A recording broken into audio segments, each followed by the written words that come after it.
to episode 15 of On My Studio Table. Thank you so much for your feedback from my last video. You mentioned that you thought it would be a good idea to go onto Patreon, so I will continue to work on that, but at the moment I just need to know a bit more about it before I do finalise it. We've had so much storm over these past weeks, and I did share a little bit about that and about the flooding and also about the tree damage. Yesterday we travelled to Launceston for a funeral. Actually, it was my husband's uncle who had passed away at the ripe old age of over 100. So it was quite an achievement for him, and mostly reasonably well until the last month or so. But on the way we noticed that the Memorial Avenue, or the Pioneer Memorial Avenue on the way to Launceston, has lost 3 of its elms due to the strong winds, and we saw a lot of damage while we were travelling along. These elms were planted in the 1930s, and it's such a shame that 3 of them have gone. So I don't know whether there is a replanting scheme for them or whether it's just natural attrition. I guess it is in a way, but they are beautiful trees. And when I looked up about them, I found out that the elms that grow in Australia are actually very high on the list of valuable trees because Dutch elm disease destroyed so many in Europe. So that was interesting to find out, and they are a beautiful tree. So I hope the others will survive a bit longer. They are nearly 100 years old, so I guess we have to expect this, but I just felt a bit sad to see that.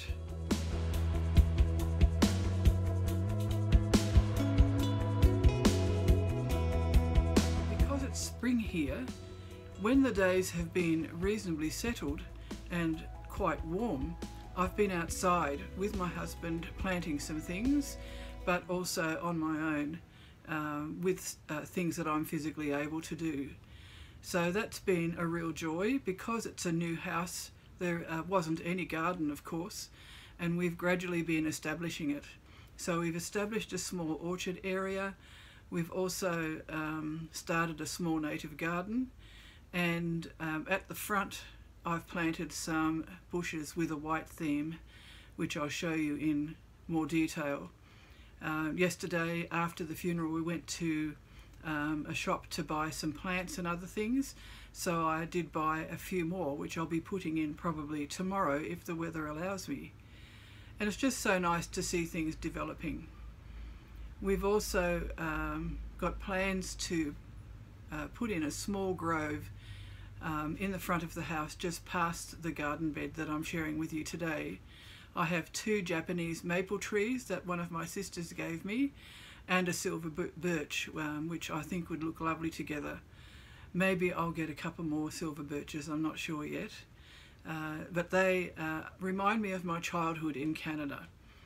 The maples that we had growing there were all over the hills near the village where we lived, and in autumn they were a blaze of colour. They are very, very big trees. So that's why I think I'm going to stick with the Japanese maples, because they are a smaller tree. And it's on the side of the house that doesn't get a lot of sun, so it won't be blocking daylight from the house or anything like that.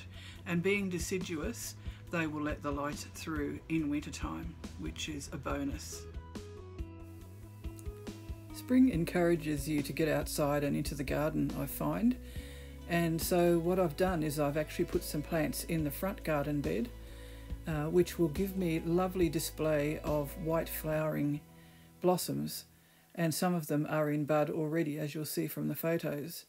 2 of them are scented, so I'm really looking forward to enjoying the aromas that will come from these plants. I'm going to put some more in, and I possibly will put in some bulbs too, although it's starting to get a bit late to put them in. And then I'm going to add some mulch. I have added some mushroom compost and some blood and bone, so they should grow really well. This is a pot plant. As you can see, everything is caged. We have possums and wallabies, and they love to eat what we plant. As far as I know, they don't eat bulbs in the ground, but I guess time will tell. And some of my plants are in pots, maybe permanently, because of this.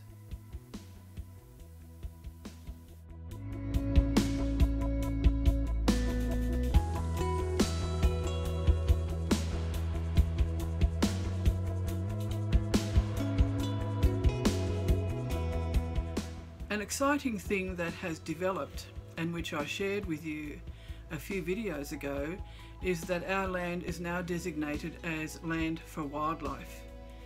And that means that the bush area, which is about 11 acres, will be left pretty much as it is, except for weed management. And the representative from the Northeastern Bioregional Network came to see us on the weekend, and he has done an assessment of the bush on our land. He interviewed us also about the birds that we've seen and other wildlife, and he gave us some really interesting information as well about the varieties of trees that we have, but also the fact that our property is actually in a very important area of northeastern Tasmania environmentally, because there is a lot of development in the Fingal Valley, which sits between us and the Midlands Highway. The corridor for animals to be able to get to the east coast is diminishing, and we are actually in that corridor. So even though it's only 11 acres, it's an important 11 acres which will form part of that corridor, well, which already does, but is now recognised officially as being part of that corridor. And I will share a map showing the area that I'm talking about.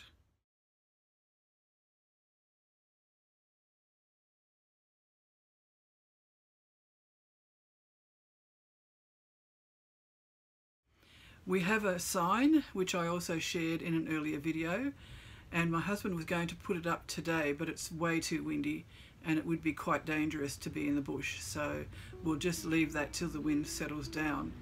We found a dead tree which is near the access road which goes through our property, and we'll attach it to that because of course we wouldn't want to attach it to a live tree.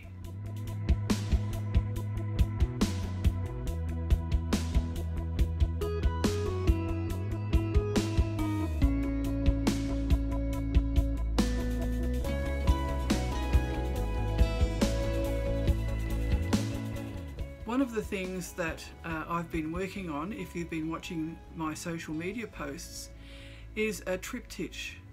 This is because a family member suggested that I use 3 strips that I did, which are similar to the one behind me, to make a triptych. And I thought about it and I thought, yes, I will do that. And I'll explain that a bit further when I share the close-ups of the stitching. But you can probably see that there are 3 areas of stitching on the first piece that I'm working on. And I've used freeform blanket stitch, and I've also used various colours. And I've really enjoyed this so far. So whether there'll be other stitching on this, I have no idea, but we'll just see what evolves.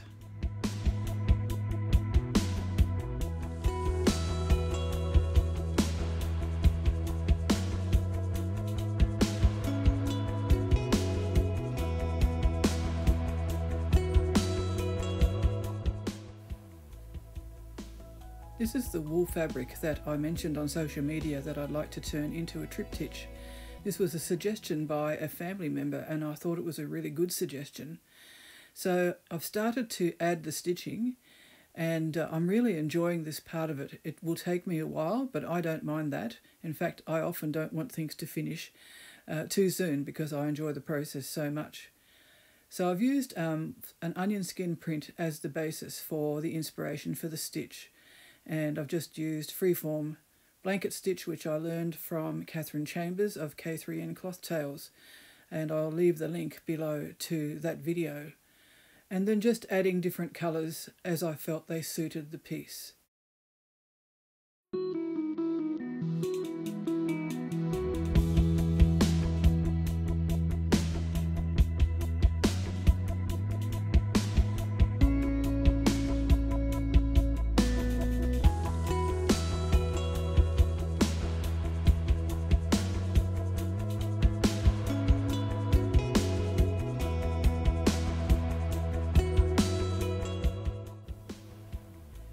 It's so important to be respectful of nature. Lichen only grows 2 millimetres a year, as Catherine Chambers told us. So a small piece could have taken 25 years to grow. So I leave it on the fence posts and on the tree branches. And We need to touch gently and not just rely on the visual response to something, because if we think it's beautiful and want it, then we take it when we probably shouldn't, which is why I wrote this piece of journal writing.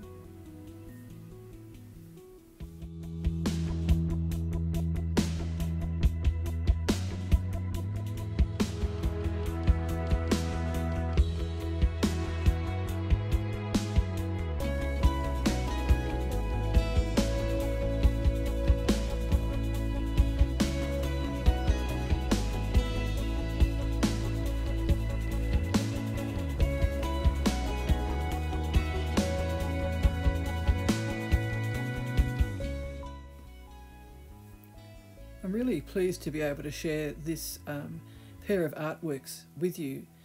I had word recently that my submission of this diptych into an exhibition has been accepted, and it's an exhibition that I've entered every year for the last few years, and so far I've not had a rejection, which is very encouraging. It's about raising awareness of mental health issues, and I felt that this piece represented emerging from what could be a dark place into a much lighter place. And sometimes this takes time, just like this piece took me time to make. Because of all the birds around, I often find feathers on the ground, and they do get incorporated into my artwork. So as you can see, I've used a raven feather and a currawong feather, and stitch of course.